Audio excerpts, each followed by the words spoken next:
for these RC helicopters. I don't really know what the story is, but I think there was a challenge to make the world's lightest RC helicopter, so like they went crazy with it. We wanted to use coin cell batteries, for like hearing aids or your watch, but they can't supply enough current, and we're always concerned about things blowing up inside of Rob's eye. If any of you've seen a lithium polymer battery fire, which there's more on that later, you can testify. So that was our battery. We wanted one of the requirements was that it had to transmit video out. We were thinking about onboard storage, but in 2 weeks, that would be a bit of a challenge to implement an FPGA or a microcontroller. The output of the camera is 2.9 megabits per second. Zigbee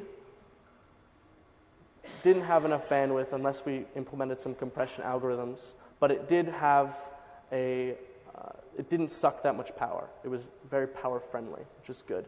Bluetooth and Wi-Fi had complex stacks that needed to be implemented on a microcontroller, and also they had a lot of power requirements as well that we couldn't really speak to. If you remember, the battery only had 15 milliamp hours, so we don't have a lot of power to play with. We have an RF team that we found some people who are well-versed in RF, and we decided to just use an analog transmitter. We found so small, a 6 millimeter square RF transmitter. It operates at 2.3 gigahertz with a regular NTSC output.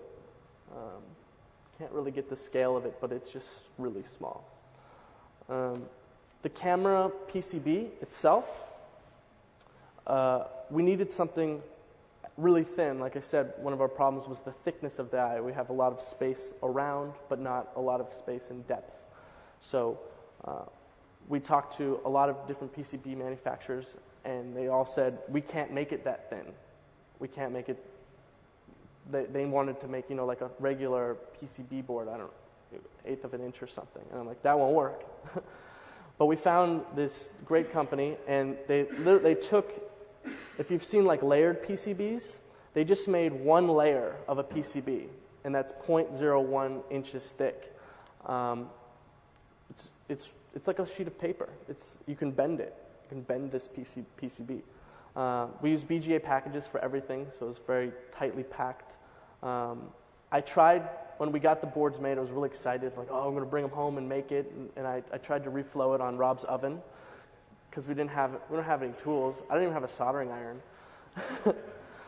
That didn't go too well. It just kind of, because they bow, because it's just it's as thin as a sheet of paper. It doesn't lie flat. So when it gets hot, it bows, and then the BGAs move around. And so we found another company who does assembly, and they put the boards together.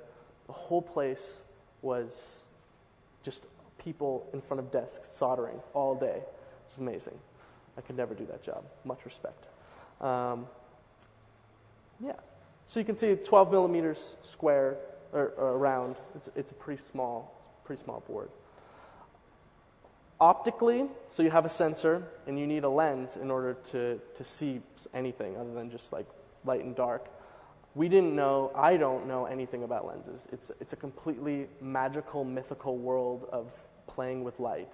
And I just tried reading about it, but when it really comes down to the nuts and bolts of building a lens or buying a lens, there's nothing really available off the shelf. So we called Omnivision, our sensor supplier, and we're like, hey, you guys have any lenses? Like, who do you use for lenses? And they're like, oh, we don't really know, or they wouldn't tell us. And we eventually got them to root through their desks, literally, and find lenses that they'd used in prototyping, and they sent those to us. We do have a guy right now who's working on sort of a custom lens just for this. The lenses that Omnivision gave us have a really shallow focal point, so it's for endoscope, so it's for looking at things really close. So basically everything Rob sees pretty out of focus at a distance. Another thing I had to worry about is you have a lens inside the eye, and then the front of the eye, unless it's flat, becomes a lens itself. So we were really worried for a while that it was going to just be a big blurry blob. But we figured out that if you move the lens, if you move the camera around appropriately, you can get it into a really good space to see through it. But it's kind of a guess and check. There's no real science to it.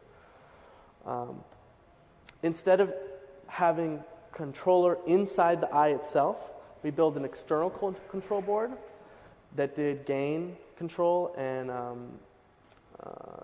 saturation. It controls the camera. So we set it up.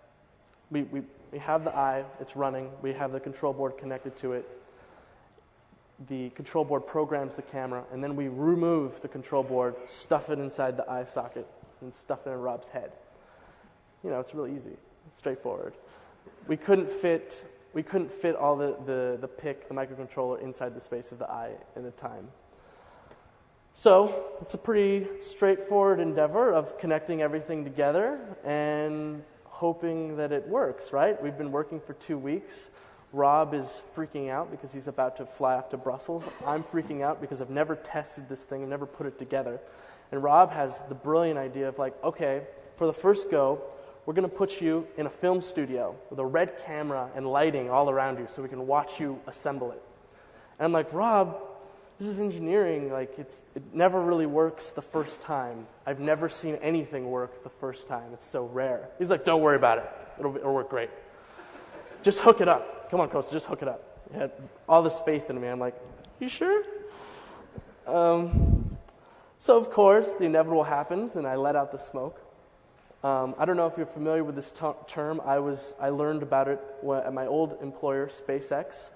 I built a lithium polymer. I was working on a team to build lithium polymer batteries, and this thing caught on fire inside of its enclosure. It burned for like 8 hours. It was incredible. But my enclosure held it in, so it was a pretty amazing feat. So Rob went off to Brussels. He didn't have an eye with him because I didn't have the time to figure out what was wrong, nor did I have the tools.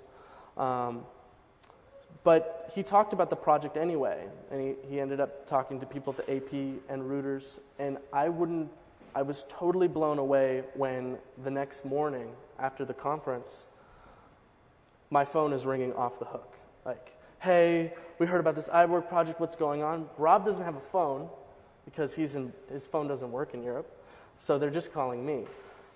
And all the reporters want to talk, and then Fox News calls, and they're like, we're going to send a car over, we're going to pick you up, and we're going to talk about the project. How does it sound?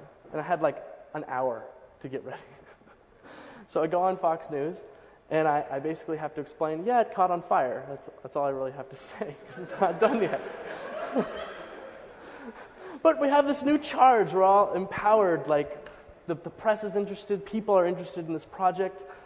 Can I borrow somebody's oscilloscope, please? I really want to know what's wrong. I literally put an ad on Craigslist to find an oscilloscope to use. I was calling universities, because I had no idea what was going on inside of this eye. I knew that I had blown a voltage regulator. Like, that was one of the problems, but there were other problems as well. And how do I solve anything without multimeter or a good soldering iron? I don't know.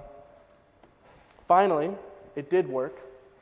And I have a little movie of kind of this journey, and in the end, you'll see some really bad footage of it working. I want to show that to you right now.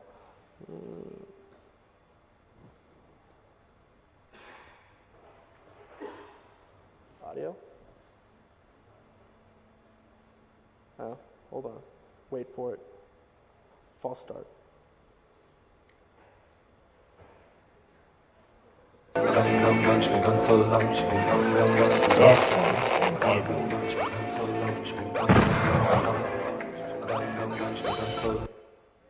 Hold on. Technical difficulties.